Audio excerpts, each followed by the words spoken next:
We will bring you a conversation from this morning's Washington Journal. Back to the subject of the 2014 budget. Joining us now, Representative Gwen Moore, Democrat from Wisconsin, member of the Budget Committee. Thank you for coming on. And thank you for having me. Give your assessment of the release of yesterday's budget. Well, I can tell you that it sort of doubled down on what we've seen during the last campaign and, of course, the last two budgets that Chairman Ryan has proposed. You know, the thing that I think is really disappointing is that it's a polemic versus any kind of policy statement of principles. It sets up children, the elderly, the middle class, kids who need a college education as a straw man that he has to tear down in order to justify the draconian cuts that are made. It's a statement that nothing counts except for budget deficit. And while there is some, you know, there's an illusion that there is some growth, there's not one bit of investment in research, development, education. As a matter of fact, it cuts back on any kind of innovation, research, and development. It's a no-growth policy statement. As a matter of fact, the economists see it as reducing the GDP by 1.7% instead of the projected 4% growth that we're on the path to right now. And it's disappointing. But what I will say, because I do like my chairman, Paul Ryan, is that he has stated really explicitly that he sees this as, you know, his firmest offer, so that if they go into a conference committee, he can work and negotiate from that point. And sure, there's a lot of negotiating that'll have to be done with this joker here. Where do you start? Well, I think that when you see the Senate Democrats' proposal, there's $100 billion in investment. I think we need a job growth package. You know, folk who are by no means wild-eyed liberals like Chairman Bernanke has said that, you know, all policy alternatives are not the same. So the Senate Democrats, for example, have $100 billion in infrastructure investment.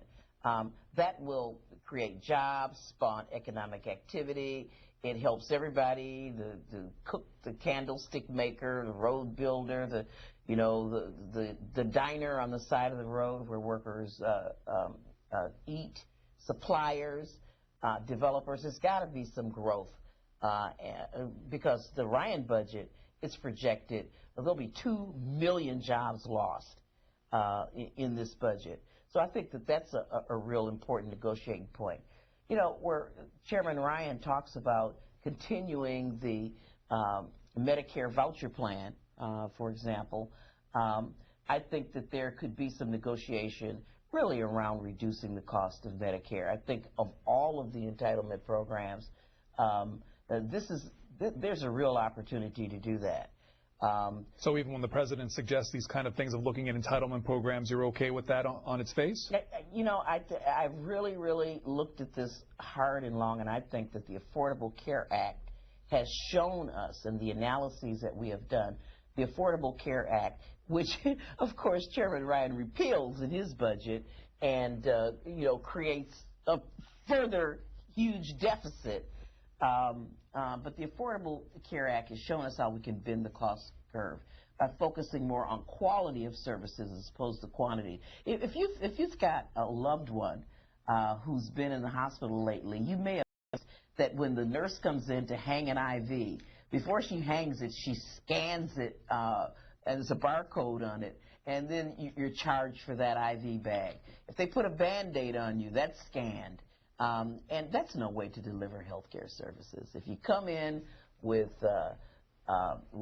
cancer or with diabetes, I mean, you need to be treated like a whole person. Our guest is going to be with us as we talk about the release of the budget. She's Representative Gwen Moore of Wisconsin and of the House Budget Committee. Here's your chance to ask her questions. 202-585-3880 for Democrats, 202-585-3881 for Republicans, 202-585-3882 for Independence. Your chairman yesterday talked about particularly what he wanted to do to the Affordable Care Act as part of his budget. I want you to listen to it and get your response. We believe that Obamacare is going to be so unpopular in this country because of all the broken promises that it will prove. Remember when the president said if you like your health care plan, you can keep it? Americans are going to have a rude awakening and find out that that's not the case. Remember when the president said if we passed Obamacare, it would lower health care prices and costs?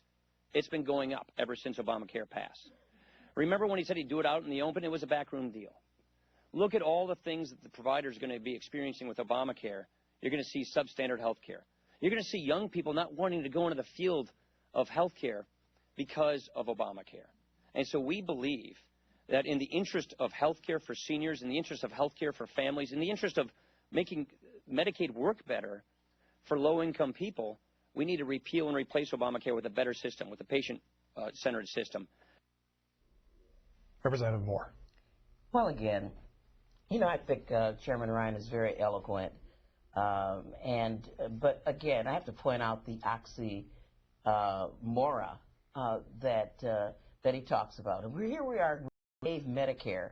We're going to save Medicare and provide higher quality of Medicare services by doing what? By providing a voucher, premium support, where people go into the marketplace and they choose. As he says, they choose their health care. Well, the only way that you'd have a choice is if you had a substantial amount of money to subsidize the voucher. If you were a senior fortunate enough to have $6,000, $7,000 a year extra to apply to your voucher, maybe you'd get a decent health care coverage.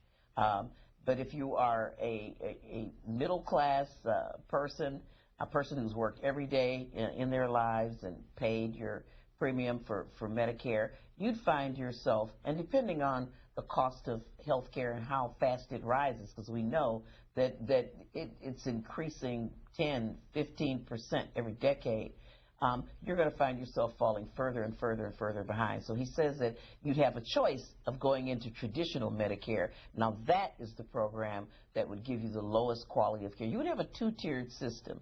Wealthier Medicare recipients would have one health care coverage, and lower income Americans would have another one. Now the House Budget Committee sits down to talk about this budget. What happens and what are questions you're going to bring to the chairman? Well, I am going to hold the chairman accountable for the statements that he has made. He says, for example, that he wants to balance the budget, and certainly this budget does that. But in addition to that, he says that it's going to be a growth budget. How do you grow a budget when you take Pell Grants away from young people? How do you grow a budget when you strip out all of the rail and infrastructure improvements that the president has? How do you grow a budget with no research and development in our budget? How do we have our hegemony in the world with creating new products and being innovative with a budget that has stripped down everything in the way of innovation?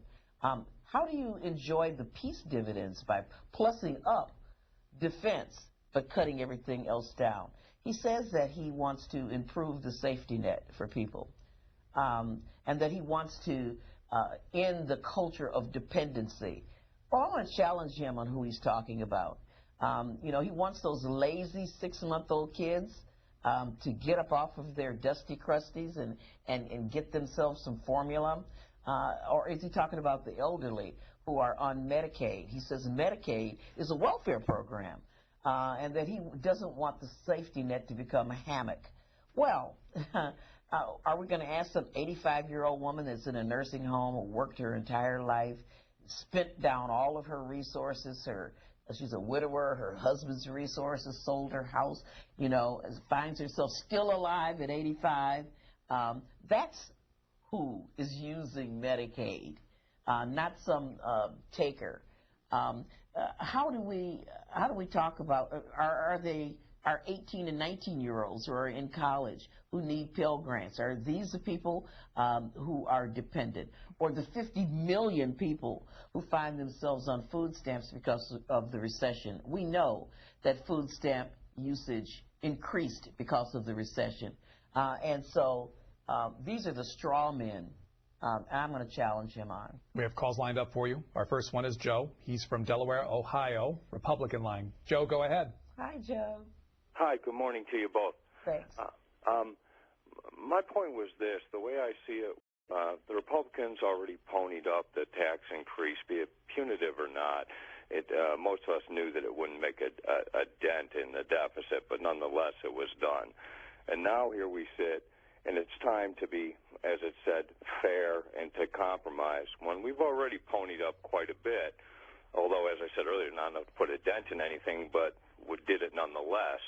And now it appears, now you want fairness. Now let's both give. And I'm like, whoa, whoa, whoa. We already did give. So when is it that you guys give? And, we already offered to close tax loopholes, and Boehner did. And you guys poo-pooed that a long time ago, and you wanted your tax increase from the rich, and you got it. Now you're back saying, okay, Boehner, let's see about those loopholes. Let's talk about them. Let's be fair. Well, let's be fair. What is it you're going to pony up, and when are you going to do it? Okay, caller, thanks. Well, Joe, I think you've asked a very important question. It's true that we got about $600 billion, not as much as I wanted, quite frankly, from the fiscal cliff deal. But we have cut $2.5 trillion in spending. And so that's, you do the math there. $600 billion is a lot less than $2.5 trillion in spending. So, there's when you talk about a balanced approach, you talk about an even Steven deal. In terms of closing tax loopholes, I think there are a great many opportunities to do that. For example, the Buffett rule that they're talking about in the United States Senate. It's named after Warren Buffett, who said, gee, here I am, a billionaire, and my secretary pays less in taxes, an effective tax rate, than I do. And it's simply saying that if you've got net, after paying all your expenses, if you've got an income over $2 million, then you should have an effective tax rate of at least 30%. And of course, the Ryan budget here doesn't do anything about the oil and gas subsidies that we could close. I think it's important to put investment in areas where we need investment. Why not shift those tax credits and benefits to a new energy economy, building a good grid and creating jobs by doing it, by incentivizing business. Yes, let's work with business, but incentivizing these companies to do something that will not only create jobs and opportunities for folk. And so I do get your point that you've ponied up $600 billion. It's a sacrifice for people who are, 1%, the small 1% in our country. But there have been $2.5 trillion taken out of the economy. You look at somebody like Chairman Bernanke. He says that, one policy option is not equal to another. So if we slash and burn and cut unemployment insurance, for example, as a way of cutting the budget, that has a deleterious impact on our income versus taking a few more dollars from the wealthiest people. Brooklyn, New York. Alice on our Democrats line. Hello. Thank you. I'd like to say, listening to Paul Ryan before, and please, I don't hang up. I want to be able to say he sounded like he was running still for vice president.